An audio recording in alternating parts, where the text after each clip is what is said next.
Hey everyone, my name is Josh and welcome back to your fourth stimulus check and news update. In today's video, we have a lot of news to get into, but first, if you would like to receive 2 free stocks from Webull valued up to $2,300, make sure to claim them by clicking my link, which you'll find in the description box below.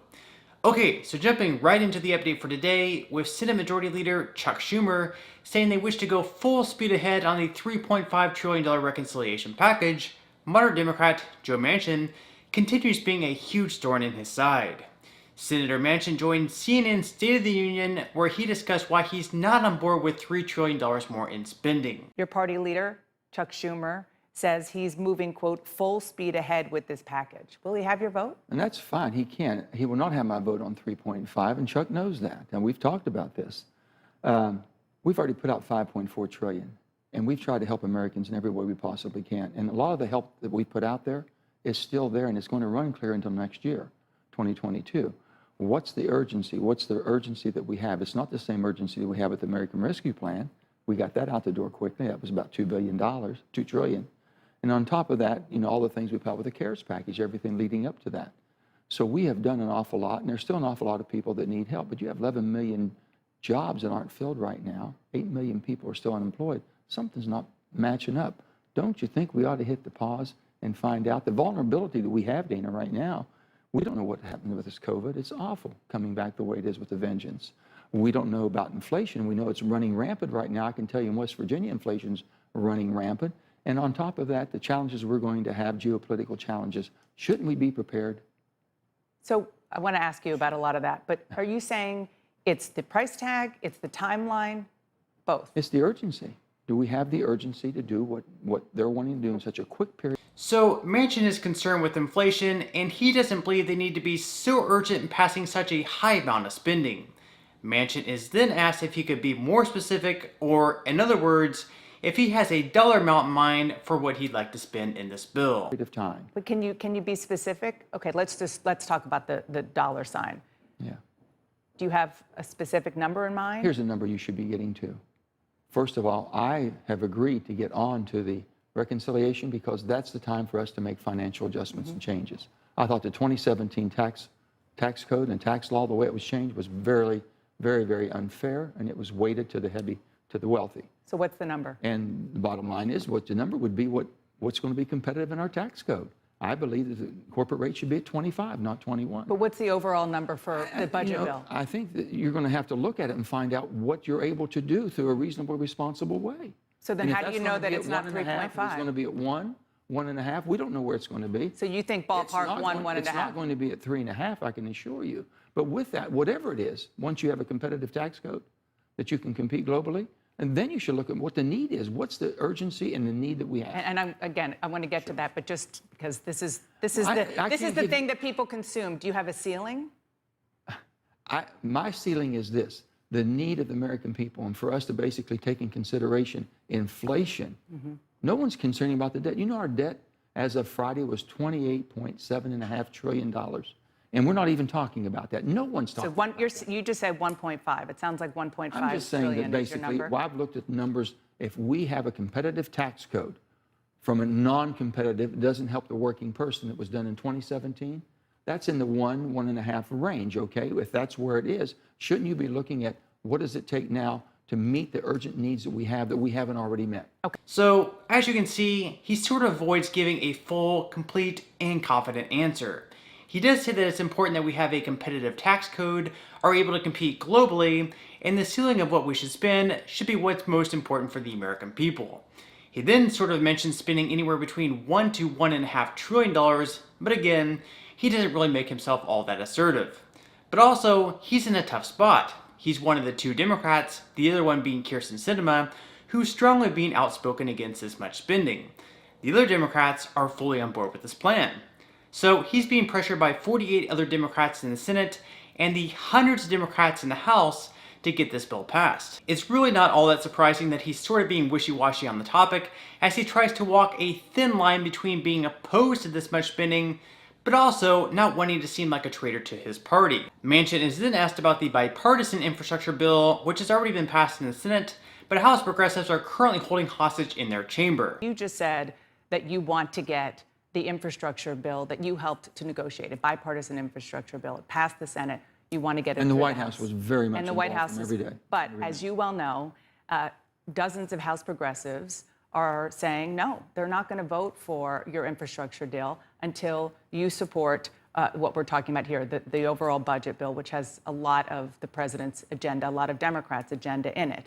By digging in your heels on this, aren't you dooming your own infrastructure bill? Who's digging in the heels here? From the first of all, the infrastructure bill has been passed, okay? You have a bipartisan bill with 19 Republicans. Who thought that could happen? Who thought that? And you know, we worked hard on that for many, many months, and the president's team was very much involved. And the president went out and sold this around the country. Why would you basically let the perfect be the enemy of the good? You have a bill right now. I'm not saying we're not going to get to a reconciliation bill whenever. But they have leverage. The urgency now. I guess they have Well, if they can leverage. go home and tell. Just like you have leverage. They're using their leverage, the House progressives, just like you are. That's fine. And if they can go home and tell people that, hey, I don't care about the roads and bridges, you don't need it. I don't care about internet service, you don't need that. I don't care about fixing water and sewer lines. I don't care about the hard infrastructure that's deferred for the last 30 years. I don't care about any of that. I can't go home and say that in West Virginia. We need all of that. We have the worst bridges in the country. Do you take this threat seriously by the progressives? They'll have to do what they have to do. I mean, I'm not involved with the House and the House rules or any of that, okay? They're going to do what they think is best, and if they play politics with the needs of America, I can tell you, America will recoil. And they say you're playing politics. I don't think so, but the bottom line is if it's such good politics and they think 3.5 trillion, why are they rushing it now? Why don't they use that for political? So Manchin is saying that progressives in the House should allow for the bipartisan bill to pass. But if they can go home and tell their constituents that they don't care about the roads, bridges, internet, sewer lines, and other hard infrastructure, that's fine with him. Quite frankly, it's a game of politics on both sides of the aisle. Finally, at the end of the interview, he's asked about what measures he supports and doesn't support. He's asked about the child tax credit, if he supports that, as well as universal pre-K, home care services, and free community college. The child tax credit, which has been expanded, make it permanent. They're saying it's already having a major impact on poverty and hunger for children. Do you support making it permanent? Well, I support child tax credits. I sure am trying to help the children. But the expansion Let's talk about this before you start saying, is it going to be permanent, this and that? Yeah. Let's see how we're doing. Let's make sure that we're getting it to the right people. Let's make sure the people on poverty. I can tell you, people that are working and working poor, making every effort they can to get ahead in life, that's in that 50,000 and below. I've got people that making combined 200 and 300 and more up to 400 saying they're getting checks. You know, if we have X amount But of it's on a dollars, sliding scale. They shouldn't be doing that. well, it's happening, though. This is happening because of the sliding scale. And first of all, child tax credits. Think about this. If it's child tax credit, you want to help the children and the parents that are basically providing for those children. There's no work requirements whatsoever. There's no education requirements whatsoever for better skill sets. Don't you think if we're going to help the children that the people should make some effort? So let's talk about universal pre-K. West Virginia, your home I've been all state. for that. I'm all in. You want to make it a federal Well, program. it's fine to be federal, but the states can do it too, and the states have a But responsibility. should the universal federals- pre-K be in a bill like this I that don't you have would a support? problem because I support universal pre-K. Okay, what about increasing funding for home care services for the sick and We have elderly? $60 billion hasn't gone out the door yet. $60 billion. The only thing I'm saying is, why urgency to spend another $300 billion towards that when you got $60 billion that hasn't gone out? Don't you think we ought to find out what happened? Why are we not able to get into that type of a chain to where we're able to make sure that the administration is able to disperse the money that get it to where it needs to be helped? So Manchin is on board with the child tax credit as long as it goes to the right people. With universal pre-K, he supports that as well. And really, a lot of the other bill, he just doesn't believe they need to be so urgent. There's still $60 billion more that hasn't gone out. $60 billion is indeed a lot of money. So then, on the other side of the aisle, we have who you could consider to be the progressive leader of the Democratic Party, Bernie Sanders, who explains why it's very possible that neither of these bills could pass.